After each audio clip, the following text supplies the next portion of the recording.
भगवान श्री हरि की कथा में आदरणीय व्यास जी के मंचों में मैं चरणों में मैं प्रणाम करता हूं। आदरणीय राजघाट से पधारे महात्मा के चरणों में प्रणाम करता हूं। यहाँ उपस्थित सभी हमारे युवा साथी, बड़े बुजुर्ग माताओं बहनों, सभी के चरणों में यथा योग्य प्रणाम करता हूं। बड़ी खुशी की बात है कि वर्तमान दौर में जहां भगवान का नाम लिया जाता है, मैं तो एक बात और कहना चाहता हूं इस मंच के माध्यम से कि आप सभी लोग तो आते हैं, अपने बच्चों को भी साथ लेके आया करो, क्योंकि कहीं ना कहीं अगर वो धर्म से जुड़ते हैं, सनातन से जुड़ते हैं, भगवान के श्री चरणों में अपनी आस्था रखते हैं, तो वो, मैं ये नहीं कहता कि भगवान मिले। गुरुजी बैठे हैं, मैं क्षमा चाहता हूं, मैं भी ब्राह्मण हूं, पर मैं ये नहीं कहता भगवान मिलते हैं, पर मैं ये कहता हूं कि अगर आप धर्म से जुड़ते हैं, भगवान से जुड़ते हैं, संतों से जुड़ते हैं, गुरु से जुड़ते हैं, तो आप एक अच्छे इंसान जरूर जीवन में बनते हैं, अपने माता पिता की इज्जत करना सीखते हैं, समाज में एक अच्छे इंसान बनते हैं। नशा से आज का सबसे बड़ा दौर है, सबसे बड़ी बुराई है नशा। हमारे हर 5 घरों में 2-4 लोग नशा करते हैं, हमारे परिवार में भी करते होंगे। मैं हमेशा कभी भी भागवत के मंचों पर जाता हूं, सार्वजनिक रूप से मुझे कहने का मौका मिलता है, तो मैं व्यास जी के समक्ष एक ही बात कहना चाहता हूं, व्यास मंच के समक्ष एक ही बात कहना चाहता हूं कि हमें सबसे पहले नशा से दूर होना पड़ेगा। हमें अपने संस्कार और संस्कृति को समझनी पड़ेगा।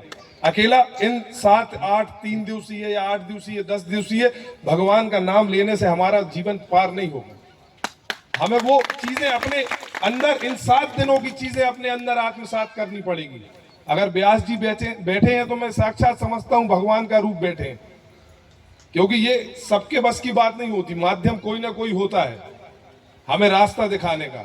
जैसे एक नाव वाला एक केवट नाव पार, नदी पार कराता है, तालाब पार कराता है, ऐसे इस भावसागर से पार, ऐसे ही व्यास मंच जो व्यास जी हमें पार कराते हैं।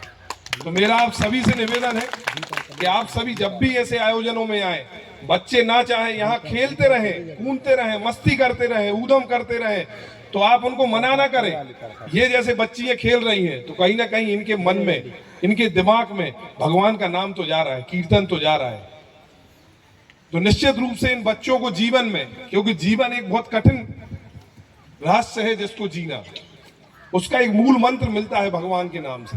हम भगवान से जुड़ते हैं, संतों से जुड़ते हैं, तो निश्चित रूप से हमें एक सरल रास्ता दिखता है कि हमें कैसे अपने जीवन को जीना है। तो मैं ज्यादा नहीं कहूंगा, जैसा राहुल भैया ने कहा कि आप लोगों के सामने धर्म के बारे में बात करना गलत है, क्योंकि आप लोग ज्ञान की सूर्य को दिया दिखाने जैसा है कि आप लोगों के सामने अगर धर्म की बात करें तो। पर मैं आप सबसे एक ही निवेदन करना चाहता हूं, युवा साथी बैठे हैं हमारे सभी, कि हमें 2 चीजों के लिए अपने आप को वचनबद्ध करना पड़ेगा भगवान के सामने। एक, नशे से दूर होना पड़ेगा, चाहे नशा किसी भी प्रकार का हो, और दूसरा, हमें अपने बच्चों को, हमें धर्म से जोड़ना पड़ेगा, जिसमें कल के दिन हमारे बच्चों में ये संस्कार आए कि हम माता पिता की इज्जत कर सकें, समाज में एक अच्छे इंसान बन सकें, गुरुओं का सम्मान कर सकें।